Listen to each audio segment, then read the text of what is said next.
الحمد لله الذي أنزل الفرقان على عبده ليكون للعالمين نذيرا والصلاة والسلام على رسول الله المبعوث رحمة للعالمين وعلى آله وصحبه أجمعين. هذا فؤتو كدفتر من دو ويتند علوم القرآن للأستاذ الدكتور نور الدين عتر حفظه الله. هذا damal ngal wonde e jangude ngal ko fi hon dum alquran on jippori munajjaman o jipporali ko wieten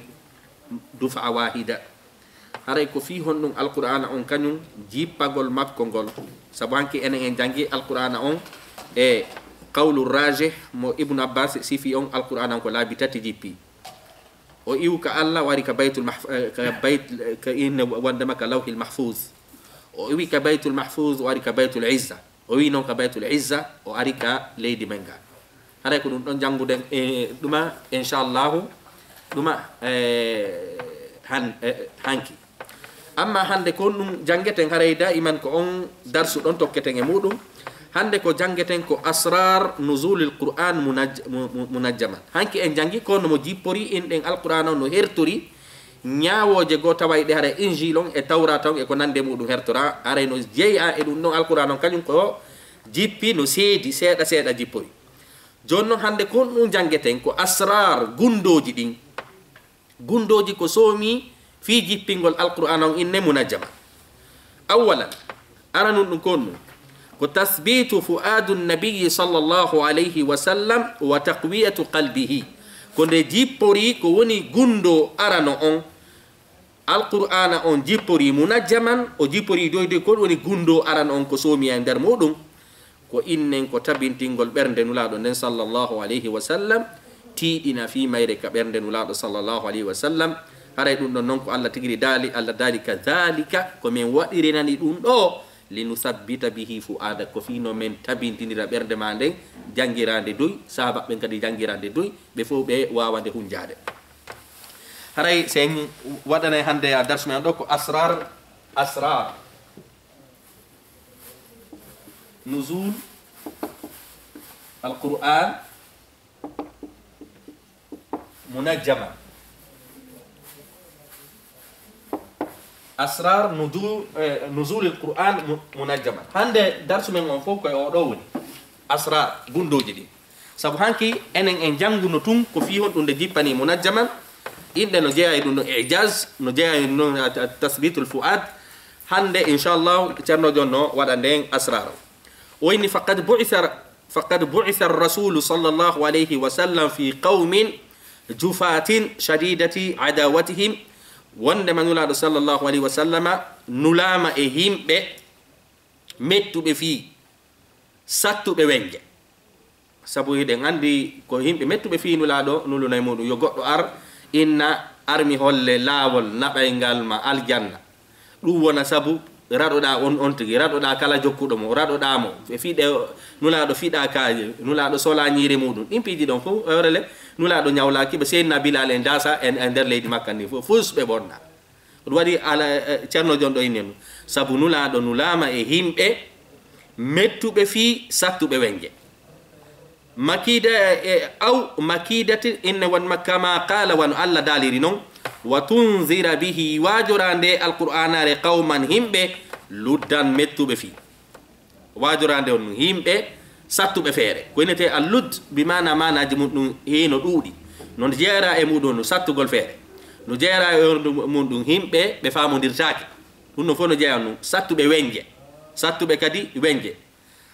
wa kanu haray himbe makka be latino la yakaduna be acce be battota ko yantahuna min hamalatin hibe gaynayno wadugol hunde aw makidatin ma ko wi'ete pehe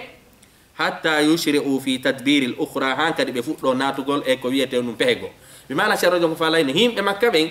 hari be jagondira e pehe si be wadi o do pehe fi lorro julbe ben dum don laynay tun kadi be fuddito pehego kadi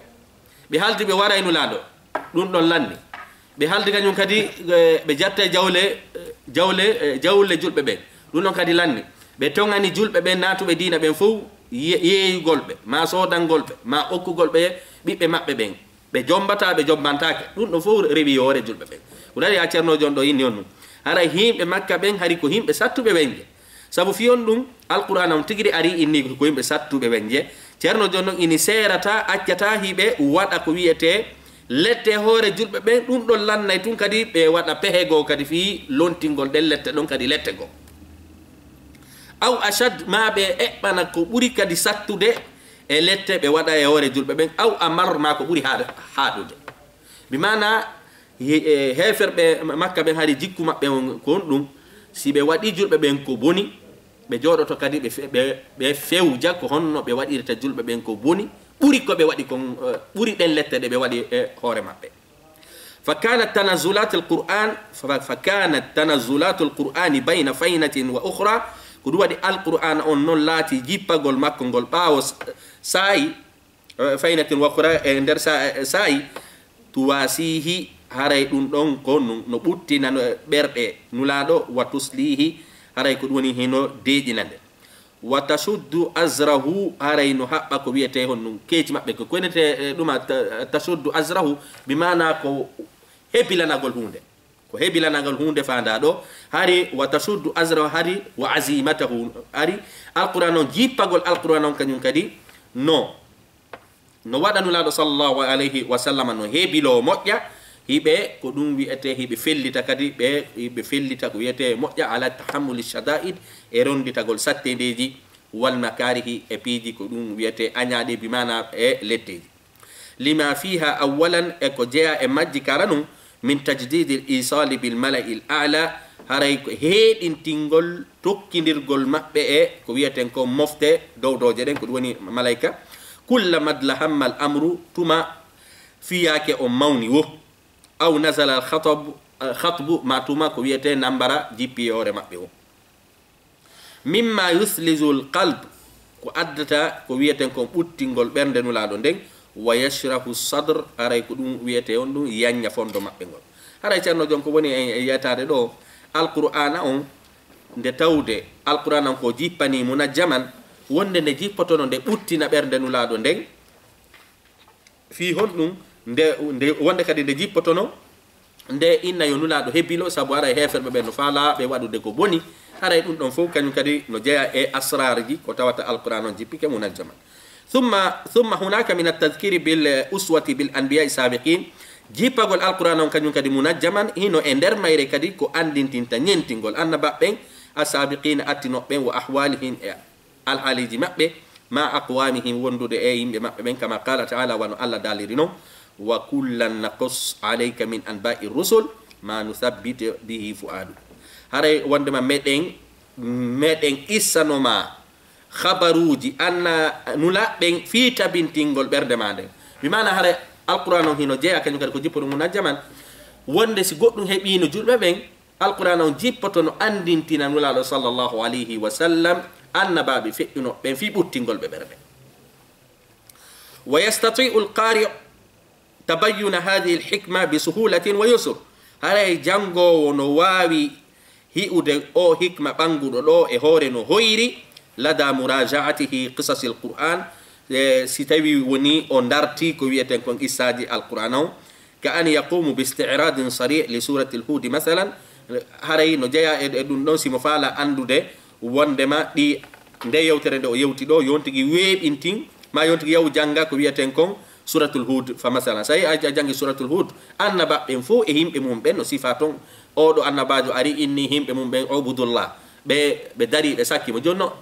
alquran on kon ɗum jantanto ɗin qissaji ɗon ko fi ɓuttingol ɓernde nulaɗo nden ɓuttina ɓernde julɓe ɓen andina ɓe wondema ko woni e rewde e hoore maɓɓe kon rewino e hoore annabaɓe feƴƴuɓe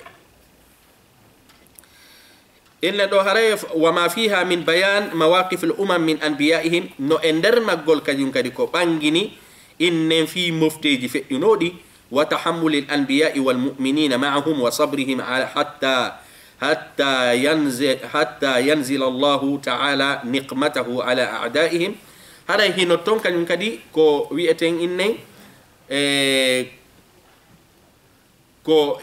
noka nder suratul hudi toon ko tindinte fi mofteji feƴƴuno ɗin andintine kañum kadi annabaɓe e gomɗinɓe annabaɓen e yimɓe gomɗinɓe wondunoɓe e maɓɓe ɓen lorraji ko ɓe heɓuno ko ɗum wiyete ɓe ñiiɓi e majji ɓe muññi e majji ha allahu subhanahu wa taala jippini lette makko ɗen e hoore ayɓe makko ɓen. Wa yukarrimu lmuminina bilfawzi wannajat, haray kañum kadi haray suratu wongol kadi yetotoma wondema ko Allah teddini julɓe ɓen kon waɗani ɓe malore, waɗani ɓe ko wiyete daɗugol. Mimma lahu atharuhu lbaligh fi tathbit almuminin wa fi tathbit almuminin wa zalzalati qulubi alkafirin. haray hino jeya e batte ɗum ɗon kañum kadi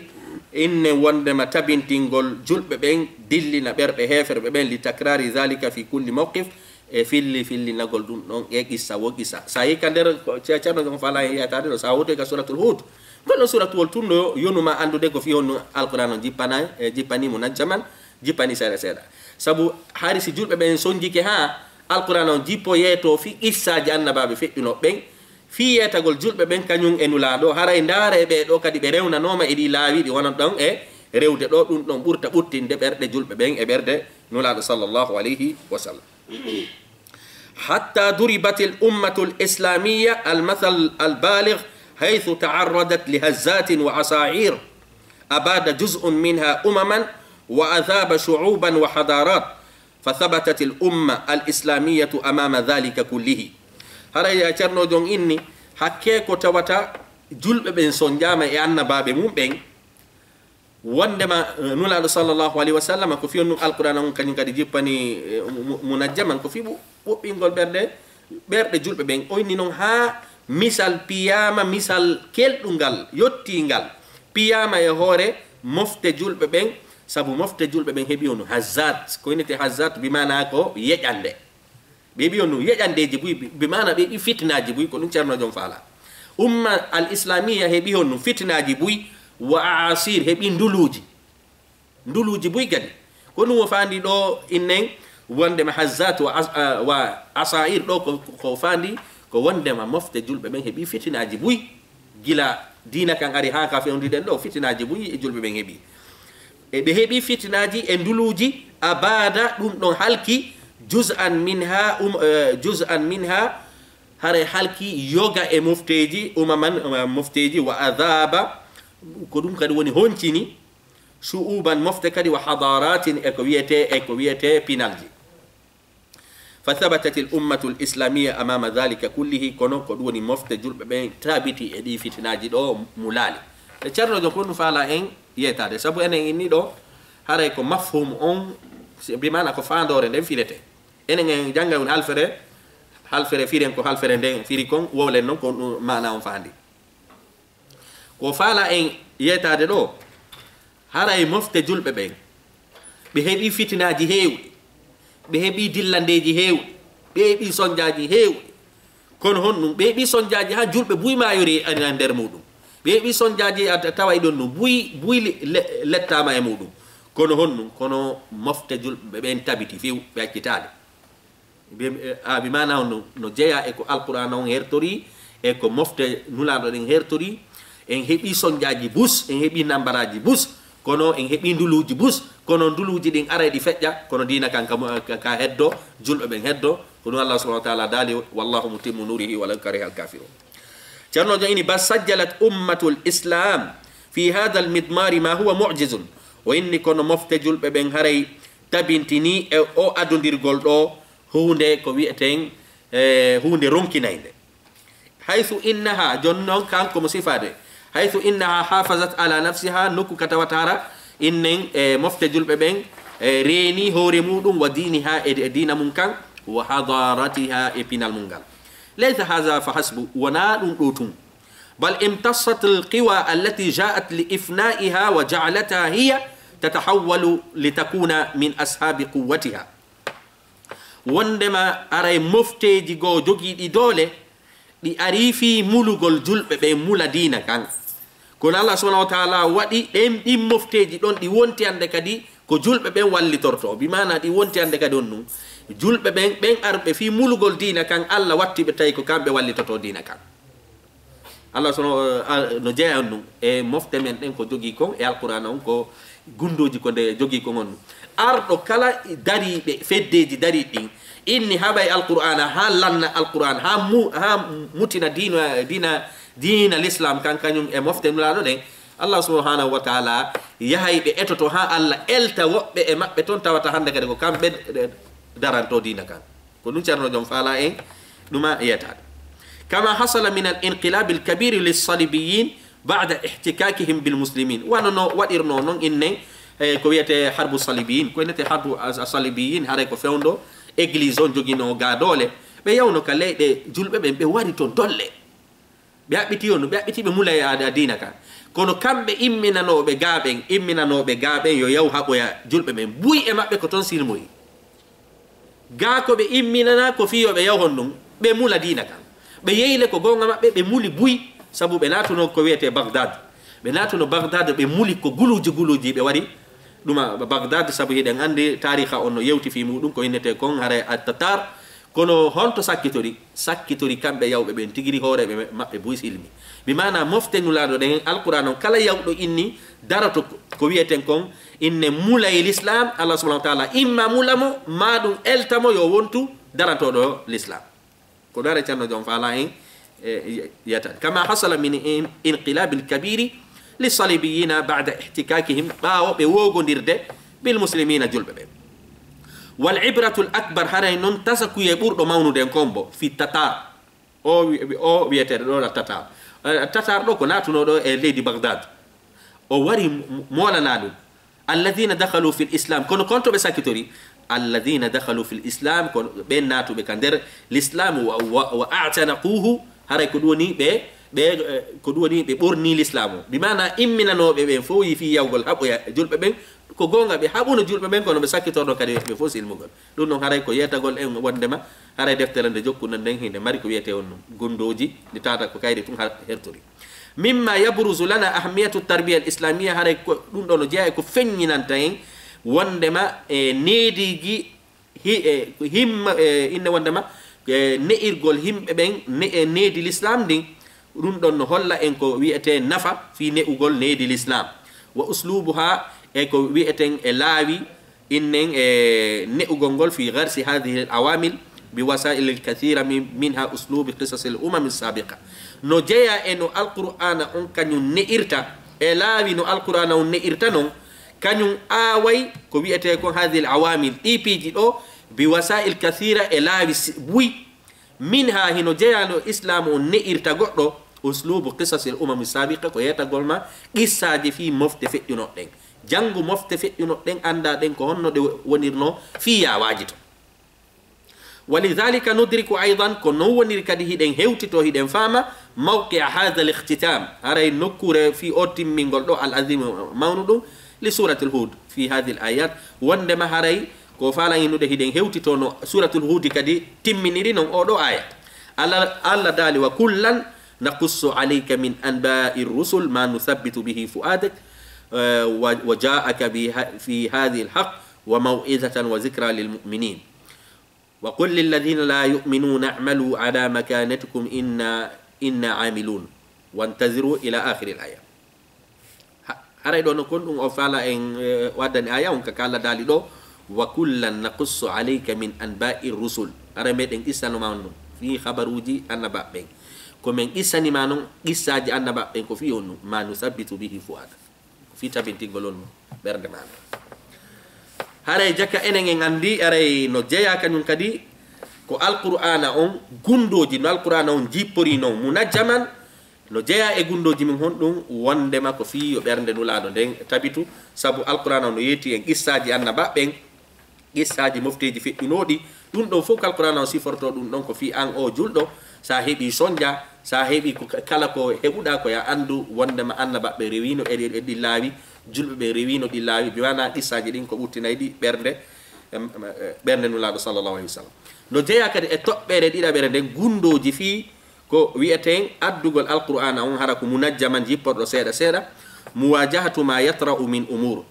hara ko dartagol e piiji waday didin aw hawadith ma sonjaji tamussu da'wati dino heba ko wi'eten da'wa bimana hino jeya e ko alqur'ano jippori seeda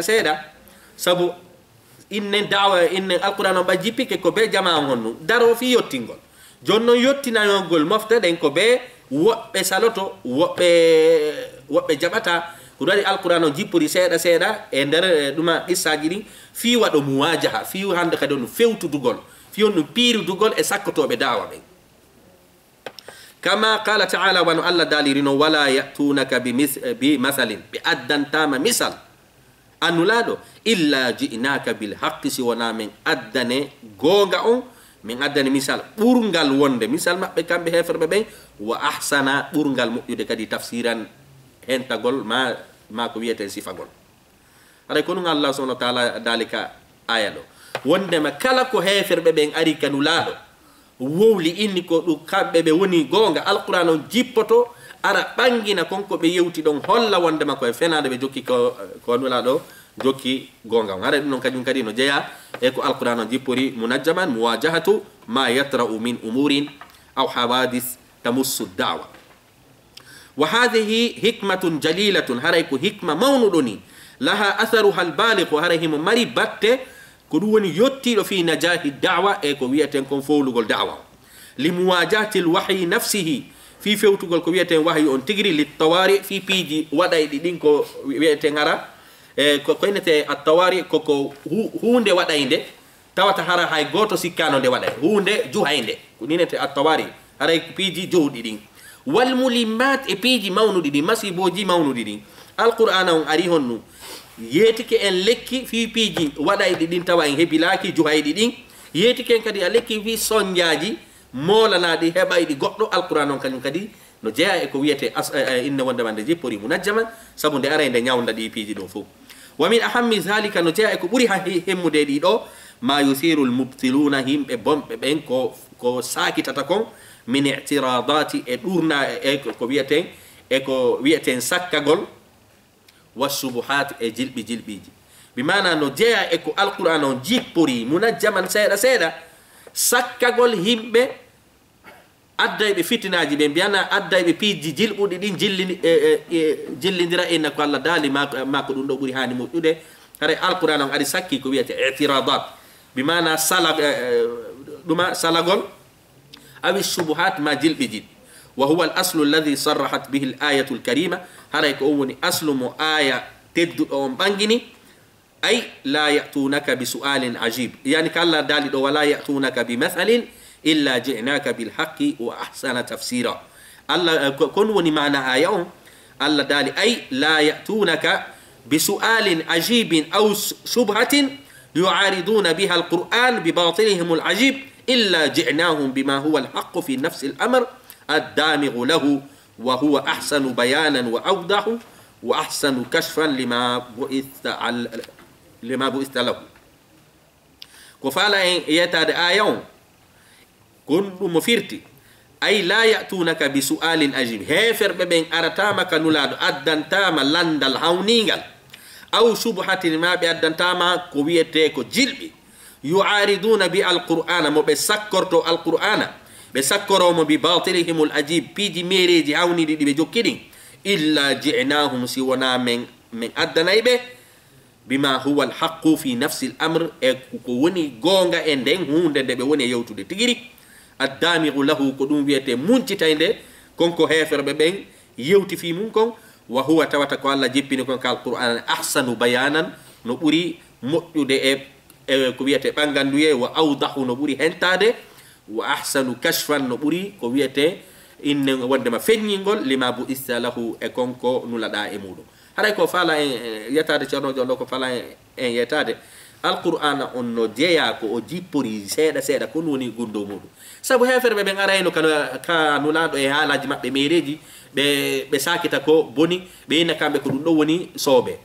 no jeeya noon e allah subahana wa taala muy yo alqur'ana on jippo ka leydi men ga seeɗa seeɗa fi ruttugol ɓen jogiiɓe ɗin haalaji joni noon allah subahana wa taala inni heferɓe ɓe ara ɓe woola e hunde alqur'ana on addu e yewtere ɓurde hittude e ɓurde jogade nafa e ɓurde hentade e koɓe woni e wolde ko wa ka anna jibrila a wi'ayma seydina jibril waqifun ko dariɗo alal mirsad hara mo dari on ka mirsad ko koynete al mirsad fil haqiqa no wasa ini kalifu tata sa ko ɓeynata kon ennen kala ka iwruɗa ka lawol ko ɓe hewta ɗo ceerno jon inni a wi'ayma seydina jibril henno dari kaɗata cele ɗon yushri'u sahma alqur'ani fi suduri almushrikin haray himo ko ɗum woni himo lampo himo yalten dagaje ma laañe alquran on ka ɓernde heferɓe ɓen bimana ay a wi'ayma seydina jibril no habbi heferɓe ɓen tuma ɓe addi yewtere tawinde ko yewtere lurrude dina ka hu seydina jibril lampoɓe ko wiyeten kon inne alquran on kama kullama ajma'u amrahum tuma kala nde ɓe fotti fiyake maɓɓe on wa alqaw su'alahum ɓe bugi lande maɓɓe ɗen aw hazzabu li nusrati lbatil ma ɓe mo'odiri fi wallugol ko boni kon amsalom sifa ɗin ɗon piiji seydina jibril Allah subhanahu wa ta'ala jonnamo alquran o o jippina o rutta ɓe ruttande sattude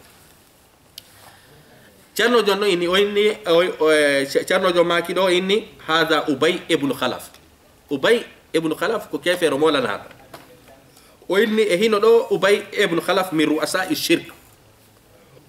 oɗo no jeyamno e hooreɓe sirkaynoɓe jaa ila annabi sallllahu alayhi wa sallam wa fi yadihi azmu ramim ñande go oɗo arno kañum laaɗo tawi mo jogui ƴi'al innen a wonde man num ƴi'al ɗuma innen ɗuma ruuɗungal ƴi'al ko wiyeten ƴi'al melewal wa huwa inne wondema yufattituhu o ari oɗo kefero o addori ƴi'al mulungal tawi mo jogui ngal ni on tuma on o muncitingal wa yusrihi fil hawa o sakiti ƴiyal ngal ka inne ɗuma wondema ka leydi o bugingal ka ko wiyeten kon ka ɗuma aka yaasi ka wa innen ka ɗuma hendu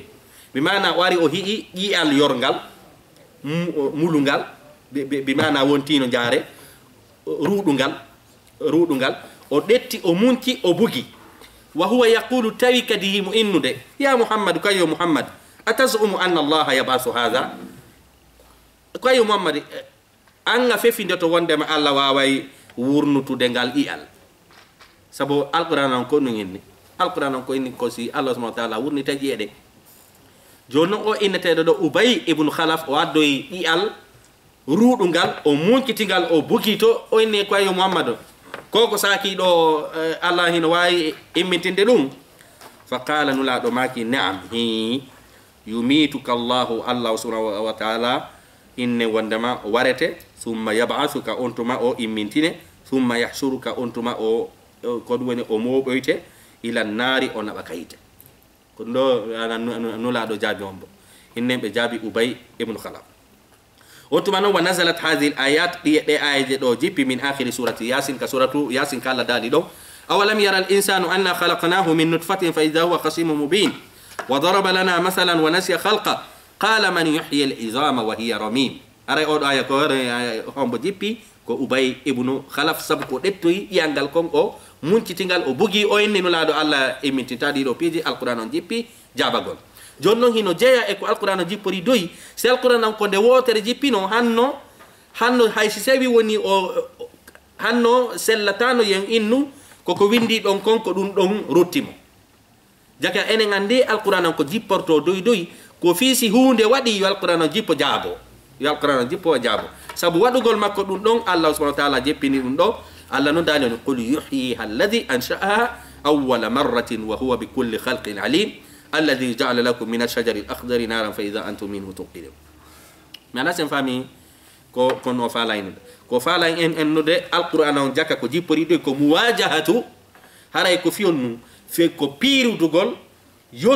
yotto fi himbe aray be ko wada piiji ben ko dum woni no muwajatu ma yatra'u min umurin aw hawadis imma fiyakuji ma no ko wiete sonjaaji do no hino jeyano e sonjaaji sabu o ɗo o ari mettinangol nulaaɗo alqur'an on honɗum tawi ko ɗum waɗi jippo haray no jeeya e gundoji makko jippo goddude alqur'an on jippi ruttim ay joni noon ceerno jonon no firande en aya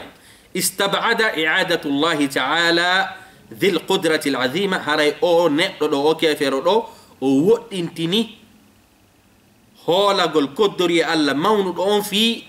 honnum fi ruttugol goɗɗo bimana o hoolaki on ɗum o hoolaki wondema bani adama ko immitoto ɗum e hoore le allah subhanahu wa taala ko kanko woni on dhil qudrati yani sahibil qudra kanko jogi ko ɗum wiyete on doole mawnude alladhi on hare on allah jonnu khalaqahu taguɗomo min nutfatin ittimo e toɓɓere mani walladhi khalaqa as-samawati wal ard e on taguɗo leydi e kam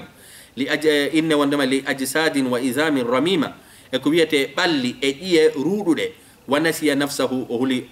o hejjiti hoore makko bimana ceerno jonɗo kono fala inno o landitiɗo ɗo si allah wurnitayi ɗuma ƴiyal kanko o hejjitino wondema hari ko o toɓɓere o taga haray ko tagugol mo ka tagude aranuri ko ɗum ɓuri mettude fi e di ruttugol mo no o wonirnono wa anna allaha wondema tabitino allah khalaqahu tagimo o wiyeteɗo ubay ibnu khalaf min al adami e angal wodede allah taginoma darali haynuko wa huwa azamu haray noon ɗum no ɓuri mawnude min al hashri e di e ko wiyete immintingol moftugol alladhi istabadahu haray konko o woɗɗintini kaqqile makko wa lihada qala ko fi ɗum allah daali qul yuhyiha alladhi ansha'aha awwala marratin haray wurnitay ngal ƴiyal ngal ino ennuɗa ɗo ɓe ngar ruuɗi wurnitowol ngal ala ko fuɗɗiɗo ngal on o wurnitoya ngal kadi yawma alqiyama wa huwa bikulli khalqi alim kadhalika kanu ko non woniri kadi yulquna alayhi as'ilatan hari hiɓe werlo e nulaɗo sallllahu alayhi wa sallam lande ihtibarin fi ko wiyete on num fi dardagol litathabbuti bi nubuwatihi fi tabintingol annabankaku maɓɓe yagal ngal hari heferɓe ɓen ko ɗum waɗi ɓe aray ɓe lando nulaɗo lande fi darugol siko gonga koɓe nulaɓe joni noon si alquran on ko nde wotere a jippino hanno honno nulaɗo alano ko jaabo ko waɗi allah subhanahu wa taala waɗi hikma makko on wondema alquran on ko seeɗa seeɗa nde jippoto so yimɓe ɓen ari landike nulaɗo lande fi ko wiyeten dardagol siko ɓe annabaɓe alquran on jippo holla jama on ko annabaɓe ko ɗum waɗi ɗo o ini kama ruwiya fi sababi nusuli suratul kahf wano no fillora noon haray sabu jippagol suratul kahf anna quraishan wondema quraisiyankoɓɓen sa aletil yahud ɓe yawno ɓe landi yahudiyankeɓɓen fil madina ka sare madina ani nabi sallllahu alayhi wa sallam fi nulaɗo sallllahu alayhi wa sallam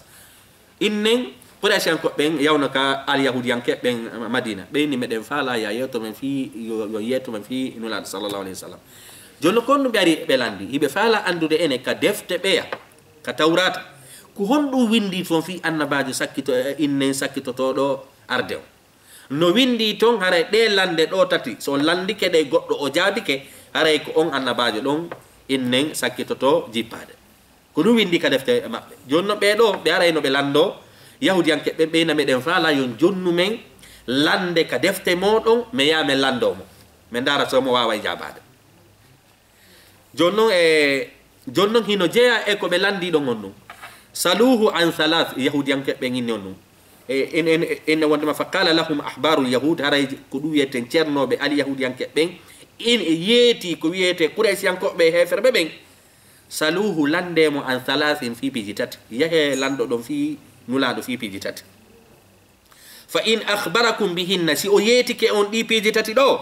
fa huwa nabiyun mursalun haray ko ɗum wiyete ko annabajo ko nulaɗo kadi joni no honno ɓe ari ɓe landi no jeeya e ko ɓe landi lande tataɓe ɗen ɓe inni ene ko honɗum woni fi ɓe sukaɓe ka suratul kahf dogudunoɓe e dina mum kan natoy ka nder fammere ɓe landi ɓen noon ko question ara noon ko landal aranal ngal landal ɗiɗaɓal ngal ɓe landi fi honnum zilqarnayni ka suratul kahf landal tataɓal ngal ɓe landi honɗum ɓe landi fi ko wiyeten fi ruhu ko ɗum waɗi honno suratul kahfi jippi ari jabani nulaɗo ɗin ɗon tati kala ko ɗum ɓe ɓeyni on ɗum wondema fa nazalat bil ijabati aya on jippi jabagol ɓeɗo anil as'ilati thalatha e lande ɗen ɗo tati innen wondema suratul kahf bi sha'nil fityati fi sukaɓɓen ashabil kahf wa bi qissati zilqarnayni wa nazalat al ayati al isra aya on ka isra jippi wa yas'alunaka ani ruh qul irruhu min amri rabbi wa ma utitum min al ilmi illa qalila ko ɗe lande ɗo tati ɓe landi nulaɗo sallllahu alayhi wa sallam fi ashabul kahf e fi zilqarnain e fi ruhu ko ɗiɗo hooreɓe yahudiyankoɓe inni hefreɓe ɓe yoɓe yewɓe lando nulaɗo so wawi jabade ɗiɗo tati hara hande kadi on ande ko gonga ko mo nulaɗo ɓe landi nulaɗo jaabiɓe jaabaji ɗiɗi ɗin fof kaka suratul kaf ko ayaje ɗen ɗe jippi jaabawol goo ari o hika suratul isra jonno ko ɗum ceernojon addani ɗum ɗo ko yetagol en alqur'ana on ko ɗum waɗi o jippori doy sabu ko tuma ɓe ari ɓe jalkiti nulaɗo o aya jippo tuma ɓe landi nulaɗo o aya jippo bimana ayaje ɗen hande kadi jippori ala hasabi l umuri wal hawadis wal waqae jippori wano innen noko piiji waɗa e ɗiɗin kadnaga aya on jippo si alquran on jippino nde wotere watano jabade ɗin non piiji maɗum haysi tawi woni jaabinoke ɓe innayno wona kamɓe fanda wa qad jaa ma hada al jawab ko ɗum wiyete gomɗi ardi e o jawabu ɗo attawjihu rabbani linnabi sallllahu alayhi wa sallam ko ɗum wiyete on ɗum innen haray hollugol nulaɗo sallllahu alayhi wa sallam tata kadi wallahu subahanahu wa taala fewtiniɓe e nden ɗon hunde yatibu alayhi inne waqad jaa ma hada tawjih haray ardiyengol jabawol ɗo attawjihu rabbani ngol allah subahanahu wa taala addi yoɓe jaabo fewtiniɓe e muɗum linnabi sallllahu alayhi wa sallam yatibu alayhi aya on kadi ari felinulaɗo qala lahum an qala lahum wondema nulaɗo makani heferɓe ɓen saabu ɓay heferɓe ɓen ari landike nulaɗo ɗi piiji ɗo tati nulaɗo inni ɓe mi jaaboto on jango jango ɓe ari nulaɗo jaabiɓe koɓe landi ko fof kono nulaɗo ɓay maaki wondema mi jaaboto on jango ɓe makali inchallah ɓe makali on ɗum inchallah joni noon alquran am kañum kadi on ɗum jippi e hoore ko jonni ɓe ko jaabawol ngol feli ɓe kadi inni fi yeeso haray ko on ɗum sa innay goɗɗo jango mi jaaboto ma takku ɗon kadi on ɗum inchallah joni noon ko honno wahayu on tawata ko an sinki wahayu an tigiri felitotoɗa la ko ɗum ɗon fof no tindini haray ko ɗum alquran on wona kamɓe fefidima ko ɗum waɗi ɓay nulaɗo makaniɓe an qala lahum nde wondema nulaɗo makaniɓe ukhbirukum gadan mi yetto on jango walam yastasni ɓe ittintinale yani ɓe innali on ɗum inchallah ay lam yaqul inchallah fa abta alayhi lwahyu 15 yawman ɓay nulaɗo jaabike ɓe ɗon hakke ko allah subahana wa taala feli ɓe balɗe 15 allah jaɓali jeppinde hande kadi wahay on e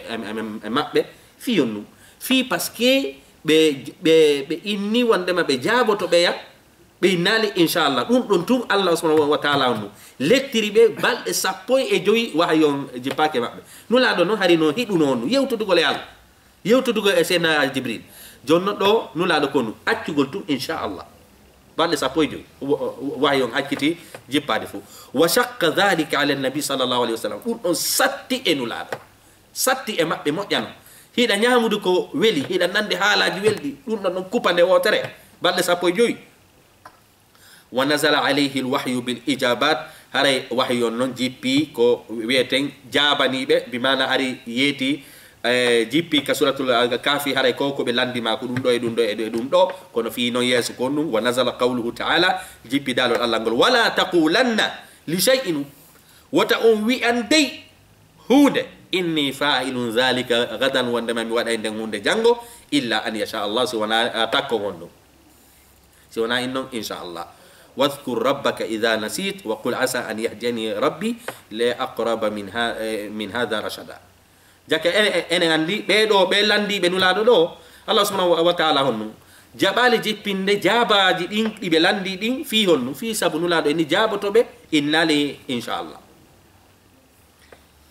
hande noon heeɗen andi enen kon ko woni wo koynugol mi waɗante mi waɗoyay mi yahay mi ɗumannoto sanginugol inchallah wa kana almuslimuna kadhalika ko non woniri kadi alquran on ko fiyon ɗum no jippori seeɗa seeɗa enen en inni ɗo ceernojon inni kone jippori doy doy ko fi ɓuttingol ɓernde nulaɗo siɓe heeɓi sattedeji masi nde ko fiyon ɗum nde jippori doy doy ko fi yimɓe aray ɓe darto dina kamɓen yo alquran on jippo jaaboɓe yo alquran on jippo sifanoɓe piiji ɗin yo alquran on aru ko wiyeten inne ronkinaɓe addugol sifa mayre wonde kadi noon ko fiyon ɗum alquran on jippani doy sabu hari julɓe ɓen kañum kadi kadhalika yasaluna amma yuhimmuhum min amri dinihim hari ɓe aray ɓe lando piiji himmirɗi ɗin bimana piiji joganiɓe nafa ɗin ka nder dina kal asilati annini an nafaka julɓe ɓen arayno an lando ene ko honɗum min okkata min gayni waɗugol zakat min gayni waɗugol ɗum kono meɗen mari jawdi ko ɗum kadi min waɗata allah daali on yasalunaka madha yunfiquna qul al afwa bimana honno infaqu al afwa haray sakke bimana okkitire ko ɓeydi e haaju mon kon ko ɓeydi on e haaju mon kon bimana siɗa mari mbuuɗi hara a gayni ittude freji ma ɗin fof heddike seeɗa allah ini ya ɗettu ɗon kañum kadi waɗira ko ɗum hari julɓe ɓen kañum kadi hino ara landa honno anil ahilla fi lebbi allah daali kadi wa yasalunaka e innega wondema anil ahillati yiɓe ara landagol ma fi darorɗe lebbi qul hiya mawaqitu linnasi wal hajji ɗum ɗon ko innen ko waɗitana ɗum wonande yimɓe ɓen e hajju ɗum hiɓe ara landagol ma kañum kadi e julɓe ɓen no arayno a landagol ma fil hayd fi filon wa yasalunaka anil mahidi qul huwa adan aray ɗum ɗon ko tuundi ko lorra fa'tazilu nisa fil mahid haray woɗɗite ko wiyete sonnaɓe si ɓe heɓude ko wiyete lewru maɓɓe ɗum haray kon ɗum a tendini ɗo ceerno ɗon ko faala ennude kon ko wondema alqur'ana on kadi no jeeya ko gundoji ko nde jippori doy doy wonde ko fi sakkagol heferɓe ɓen wonde ko fi hon ɗum nafugol julɓe ɓen si ɓe heeɓi ko jilɓi ɓe ɓe ara ɓe lando wano no hirɗen ɗo ni yasalunaka madha yunfiqun yasalunaka anil mahidi enne wondema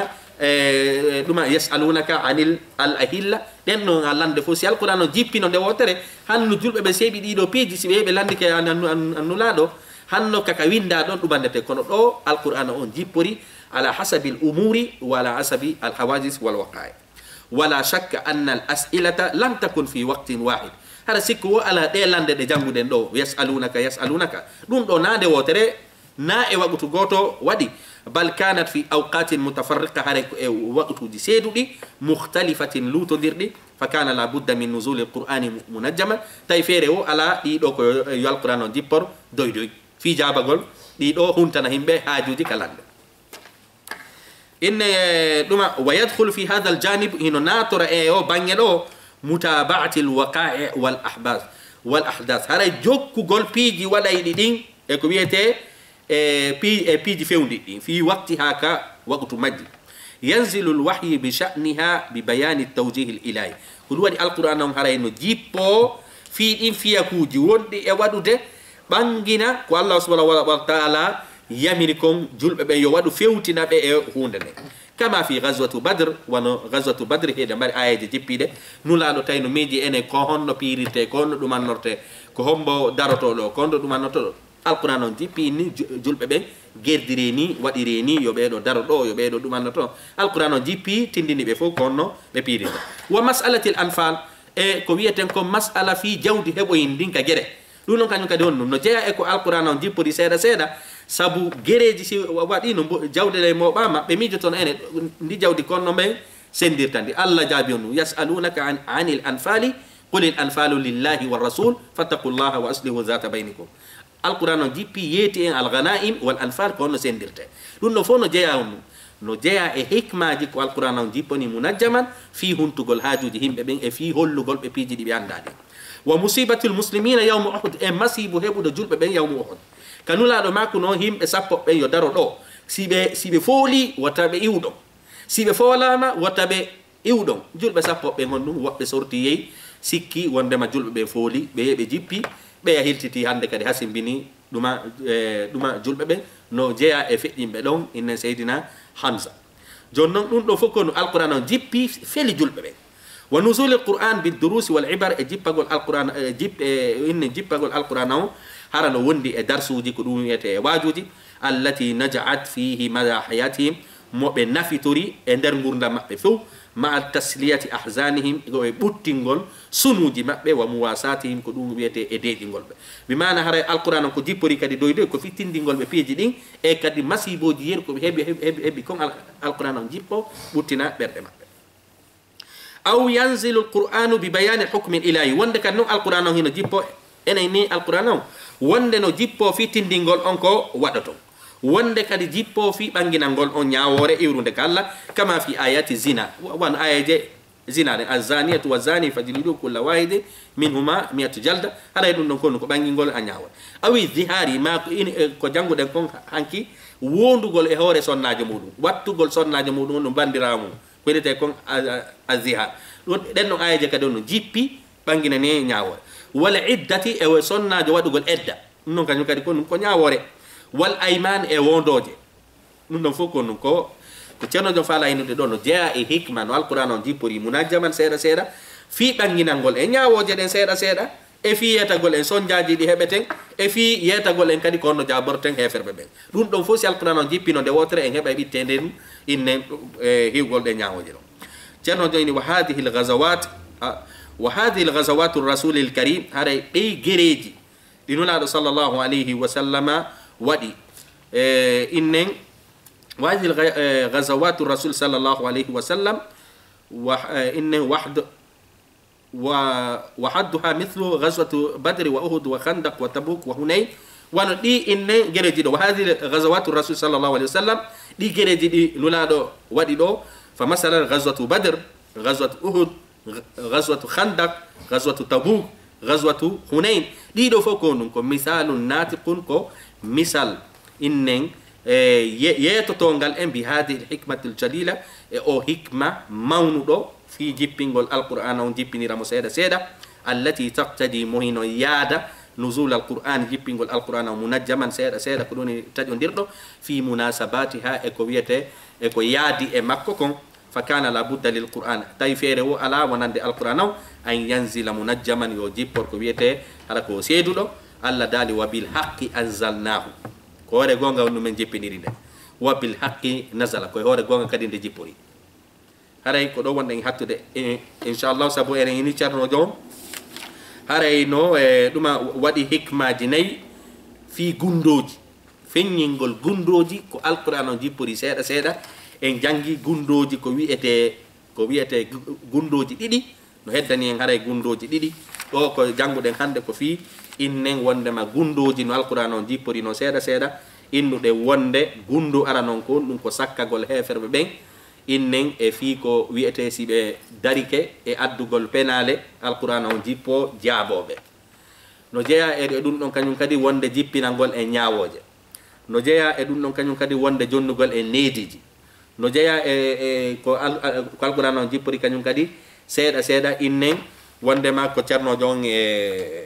umanni ɗo wondema fii jaabagol heferɓe ɓen saabu ɓe arno ɓe landi nulaɗo sallllahu alayhi wa sallama lande haray jakka enen andi alquran on jippagol makko doy doy ino mari ko wiyete al asrar ko haray ko ɗum ceernojo on yeyti en inchallahu en yeyi darsu men arowo on en landitoto ngal ɗon damal haray ɗen hatta ka darsu men ɗo inchallahu hande wassalamu aleykum wa rahmatullahi wa barakatuh